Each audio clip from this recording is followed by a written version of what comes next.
So India is famous for its cooking and that is through घर का खाना, because हमारे यहाँ जो भी आए हम उसे घर के खाने के साथ ही स्वागत करते हैं। स्वागत है आपका मेरे चैनल पे। और आज मैं जिसको रिव्यू करने वाली हूँ या जिसको स्टोरी बताने वाली हूँ, that is the great Indian kitchen. This is a G5, it's a movie in G5 and I have seen it in G5 and दो ये बहुत पुराना है, लेकिन the great Indian kitchen is about a girl story, जिस एक south Indian लड़की की कहानी, इसकी शादी होती है।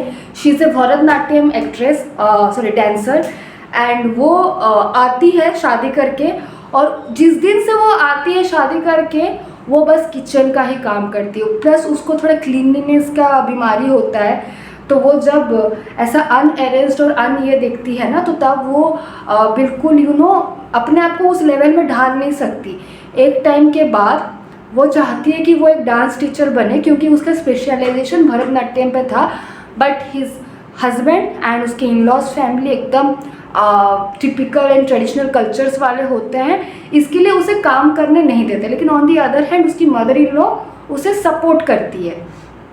अब लड़की इतनी फ्रस्ट्रेट, अब जब पीरियड्स की बात आती है तो कुछ कुछ कल्चर्स में पीरियड को बहुत ही ज़्यादा माना जाता है, that is exactly how we do, क्योंकि इट्स ए मिथ कि पीरियड्स पे आप लड़कियों को रोकते हो। पीरियड्स पे एक्चुअली हमारे बॉडी को रेस्ट चाहिए होती है, क्योंकि उसमें ब्लड निकल रहा होता है, इसीलिए काम करने नहीं देते। लेकिन जो प्रोपागेंडा है, जो नैरेटिव्स है, वो हमारे हिंदू धर्म को, हमारे सनातन कल्चर को ऐसे दिखाया गया है कि हम फोर्स करते हैं लड़कियों को वैसे रहने के लिए। ये कोई फोर्स नहीं किया जाता, उन्हें आराम से एक जगह पे सेपरेट रखा जाता है ताकि उनको कोई डिस्टर्ब ना करे, क्योंकि उस टाइम मूड ऑफ रहता है, हमें किसी से बात करने की मन नहीं करती, चिड़चिड़ लगती है। So many things and girls will agree with me, इसीलिए हम आपको मंदिर भी जाने नहीं देते। हम क्या, जब भगवान को भी, जब हम देवी को पूजा करते हैं, माँ कामाख्या, जब उनको भी पीरियड होता है तो उतने दिन के लिए दरवाज़ा बंद रहता है। तो यहाँ तक कि देवी भी पूजा स्वीकार नहीं करती, तो हम कैसे वो कर सकते हैं। लेकिन इस मूवी में सारा कुछ दिखाया गया है कि our culture is not a culture, is a culture who is keeping the womens like a prisoner. हम बस किचन में कैद कर दे रहे हैं।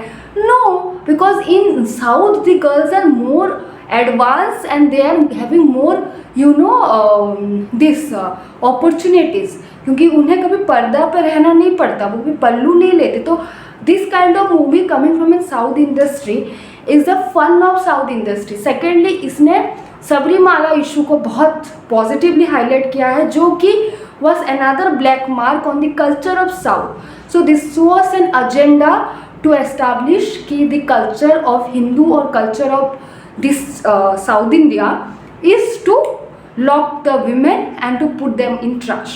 लेकिन ऐसा नहीं है, and the great Indian kitchen had no story, it just had a narrative, और उस narrative पे पूरा play किया गया है, including they have made fun of Ayyappa Swami, and I don't know how come this movie is not totally banned. and जिस औरत ने ये सब प्रोपागेंडा फैलाया था, who is a beef eater, and उसको इन्होंने 7वें आसमान पे बिठाया। तो this movie is a movie of nowhere, it has no outcomes, and I totally, it was just a waste of time, क्योंकि already we are hearing so much against our culture, and still it's only our culture जिसको आपको दिखता है और जिसके लिए आप बात करते हो। मे बी केरला स्टोरी और कश्मीर फाइल्स और many other such stories are going to come, but is the reality is open to all of you, but it's okay, you are earning from the narratives and that's your earning. Do like, share, comment and subscribe to my YouTube channel for more such videos.